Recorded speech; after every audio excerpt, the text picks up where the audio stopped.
Assalamu alaikum. Warahmatullah, dear religious brothers and sisters.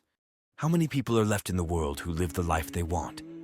Are there still those who are able to cope with problems, find true peace or love to live? It's as if you're stuck in a place and everything is coming on top of you. Yes, everyone is trying to get out of it. Everyone is trying a different way. They want to be liberated. They want to be lighter and purified. But what if you're lost where you went to be liberated? What if nothing I've tried has worked? Or what if you're about to sink in a swamp where no one will hear you or see you? You have to fill in some gaps so that one day you don't have to face this terrible possibility. Today, I am going to talk about a way of life that will make the world more livable. I say more livable because when we think a little bit realistically, we see that there is a danger that leads people to a dead end. There is an undeniable fact of the soul that makes life meaningful. The body needs many things to advance its own system and to keep the human being alive. You need to feed it regularly. It needs a certain amount of sleep. When you don't do these things, you are inviting diseases of your own volition. But what if the human being is not only made up of matter? What if there is a bigger event behind what is seen? It is necessary to find the truth and act accordingly when you are in such a questioning.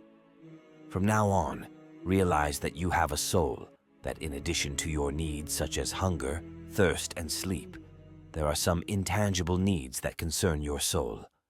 You are depressed every day. You don't want to do anything. You even question why you came into the world after a while and start to find everything illogical. I don't know how innocent or normal these things seem to you, but I think they are all horrible things. Not being able to recognize yourself, not being able to do what you want, feeling bad all the time all mean being doomed to an unproductive and restless life. So how can a person who feels the existence of his soul and wants to fulfill his needs do it? The answer is very clear. Worship, disciplining your life, is the most effective way to rest and nourish your soul. Maybe I wouldn't be able to speak so clearly if this subject wasn't fixed by experience. But if anyone doesn't believe in its effect in reality, I think they should definitely try it. The concept of worship is the best example of this reflected in life. If you want to explain this a little bit, there are certain acts of worship that are ordered to be done regularly at certain hours. For example, prayer. This really strengthens the will and facilitates time management, which is one of the most important things for us. It doesn't let you stay in bed for hours. It automatically saves you from laziness, or it reminds you that there is someone stronger than anything else who can hear and listen to you, who can fulfill your wishes and protect you from evil. And a person who can feel these things is in a psychological state of well-being. There is a very beautiful sentence in Risale-i Nur that explains this. The man who prays understands that there is someone whose memory hears his heart, whose hand reaches everything, who can fulfill every desire, who has mercy on his helplessness, who helps his poverty. So why is it so difficult for people who want to worship and make it permanent? Why do we always start praying and stop after 2 days? Or why is it so easy to give up the hijab? I would like to make a few suggestions to avoid this instability and to make worship permanent.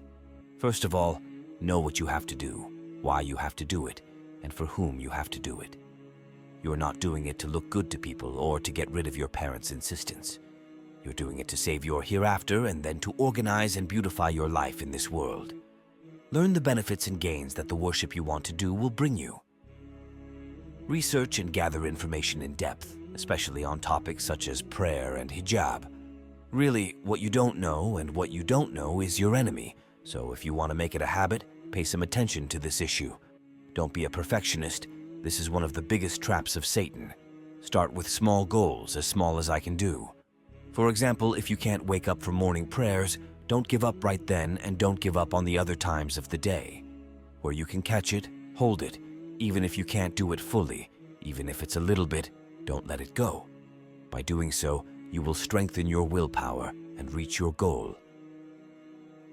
Another important detail, please don't wait for motivation. We have to accept that the naifs and shaitan will always prefer the bad. Lastly, and perhaps most importantly, don't forget that just as the body needs to eat, drink water, and sleep every day, so does the soul. No matter how busy your life is, unless you rest yourself and nourish your soul, you will not be able to get the efficiency you want from your other work. So get rid of the excuses you are hiding behind and take a step to place worship in your life.